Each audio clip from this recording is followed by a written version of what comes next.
Hey everybody, I'm Tom from Gordian Project. Welcome to the show. Today we're going to be taking a look at the Fender Blues Jr LTD, which doesn't mean they're trying to copy a Ford. It means lacquered tweed, as in that's what it's covered with, baby.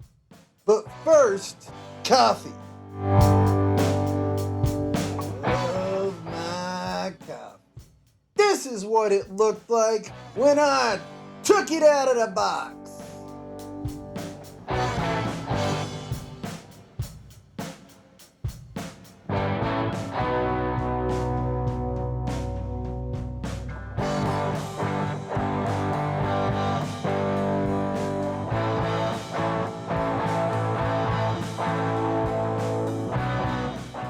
The chapters in today's video are I can't get no satisfaction. We're going to take a look at the manufacturer's claims, what it's like. We're going to go over the specifications. Sounds like falling rain. We're going to hear some sound samples. Listen for the playback. What's it sound like in a mix? Don't go away, man. It's my final thoughts, which are important because I made the video. Let's get started with the manufacturer's claims. Let me read you some stuff from Fender's website. A vintage makeover to a long-time favorite, the Blues Jr. Like a Tweed takes Fender's 15-watt gem and gives it a true vintage treatment with a lacquered tweed covering and a vintage voiced 12-inch Jensen speaker. Because we all know that what covers the amp is the most important part of it being a vintage amp. Its golden tones are generated by an all-tube signal path using a pair of EL84 output tubes and three, yes that's three, 12AX7s for the preamp tubes. That's a pretty standard tube layout for a tube amp. And just look at the chrome panel, that tweed finish with vintage style brown and gold grow cloth, and those vintage pointer knobs. Pointer knobs? You mean chicken heads? And then they go on to say more on the tube circuitry. Simply put, there's really nothing quite like the pure, powerful sound of a Fender tube amplifier.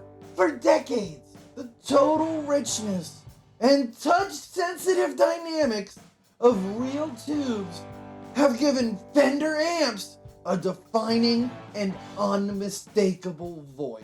As heard on most professional recordings and performances of the past 60 years, the music you've known your whole life. Well, honestly, Fender, I'm not gonna do the research to disprove it, but saying that they have appeared on most professional recordings and most live performances for the last 60 years is quite the claim.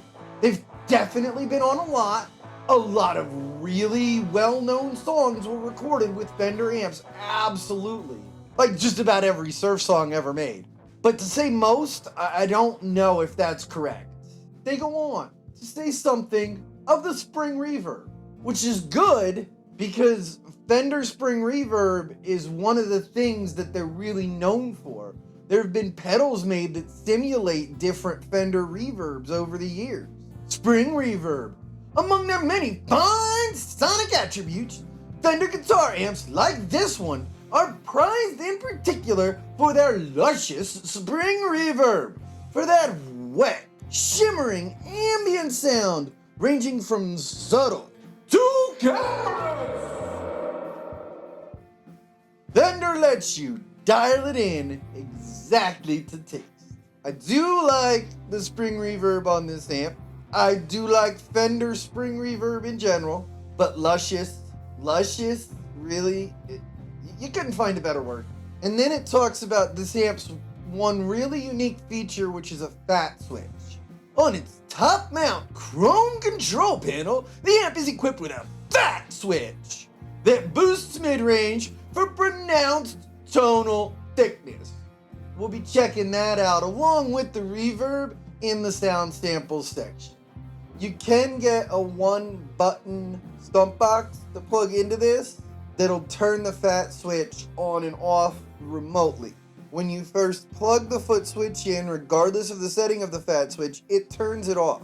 However, the plug-in for this foot pedal is hidden behind the back panel.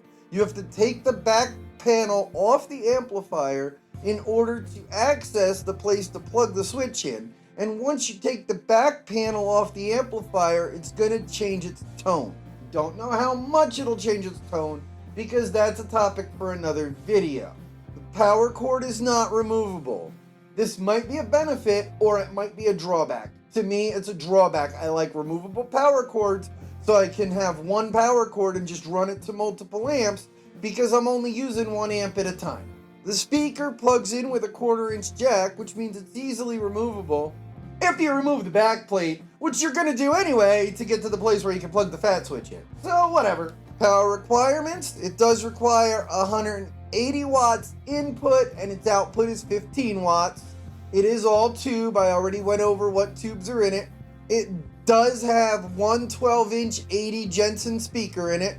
It's 16 inches or 41 centimeters high, 18 inches or 46 centimeters wide, and 9 13/16 inches front to back, which is 25 centimeters deep. Here's the manual. Think there's a lot of information in here, right? Well, here's the problem. This is the manual. This is the manual in a different language. 3 languages, 4 languages, 5 languages, 6 languages, 7 languages. I appreciate the effort at multicultural Fender, but I would have rather had a 14-page manual that told me neat stuff like gave me explicit instructions on changing the tubes and stuff. Since this is an entry-level tube amplifier, the person buying it might not have had a tube amplifier before. Let's hear the full range of each control on the amplifier.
The treble control does lift that waveform a little bit in the 1 to 2K range. Honestly, I really can't hear much of a difference when I'm sweeping it around. With it most of the way up, I do detect a little bit of a brightness bump, and I like that, so that's generally what I do with it.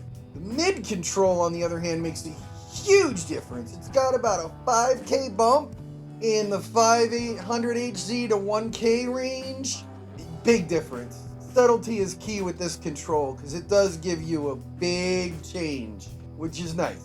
The bass control is almost as subtle as the treble, but it does lift up that low end. It can mud the signal out a little bit, but it does create a noticeable change to the tone. The volume control seems to be a flat response curve, which is nice. I mean, if you're at 6, you want it half as loud, go to 3, you're gonna be right around half as loud. On the other hand, if you're at 6 and you want it twice as loud, take it up to 12. Yes, it does go to 12. All the controls on the amplifier go to 12. I don't know why, but it's pretty cool. And honestly, this is really designed as a clean amp. You get some breakup with the fat switch, but really, at its heart, it's a clean Fender amp. The fat switch will push edge of breakup over the edge into full overdrive. It's a light overdrive, but it's a full overdrive. However, the frequencies that it boosts can cause it to get lost in the mix because it starts fighting with the bass guitar for space. The reverb is Fender Spring Reverb. You've heard it. You've heard it a million times. You love it or you hate it. It is what it is. It's Fender Spring Reverb. I love it on a clean guitar. As a 15-watt amplifier should, when you crank that master volume, you're hitting volumes where you can jam with a drummer with this amp, as long as he's not too heavy-handed. Alright, so now that we've heard the amp on its own, let's hear it in a mix.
Man, when I decided to reamp the Ovation through the Blues Jr, I thought it was gonna be like a goof. I thought it would just sound horrible. And, not that I would say, oh, the amp's crap because it can't amp up an acoustic. It's an electric amplifier. It's not meant to amplify acoustic. It sounded beautiful. I was completely taken aback. I think I'm going to be using the Blues Jr on my Ovation a lot. The telly, that chimey, telly Fender sound that we all grew up with on recordings. This amp has it in spades. That chimey telly sound had absolutely no post-processing on it.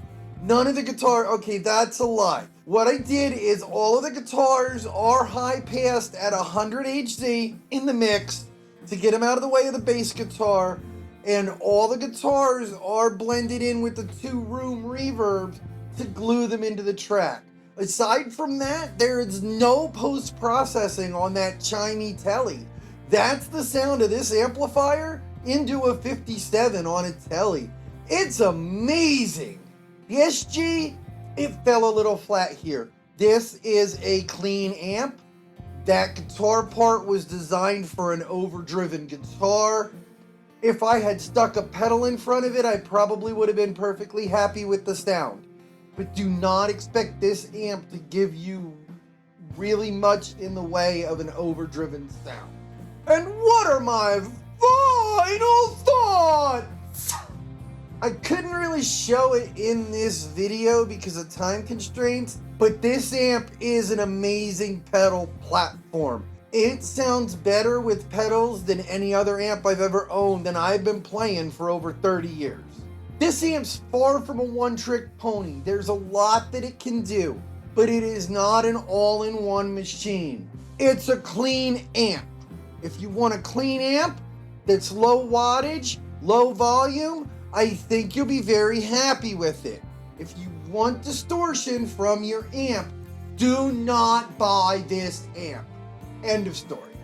I'm not a huge fan of the way the speaker is voiced. I knew that going into it. I actually knew it so much going into it that I ordered the amplifier and a greenback on the same day. I just want to make a couple more videos before I put the greenback in, which will also be a video in itself. This is a starter tube amp. It's very easy to use. It has 2 effects on it, the fat switch and reverb.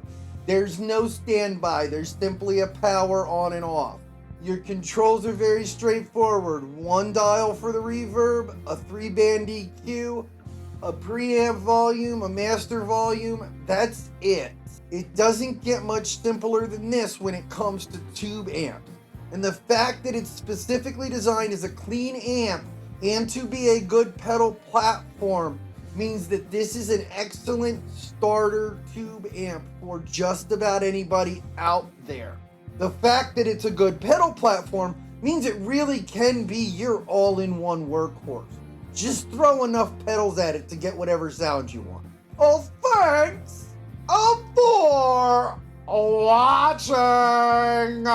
Don't forget to like the video, subscribe to the channel, and ring my bell, baby. Stay happy, stay healthy, and until next time, God bless. Have a great time, everybody.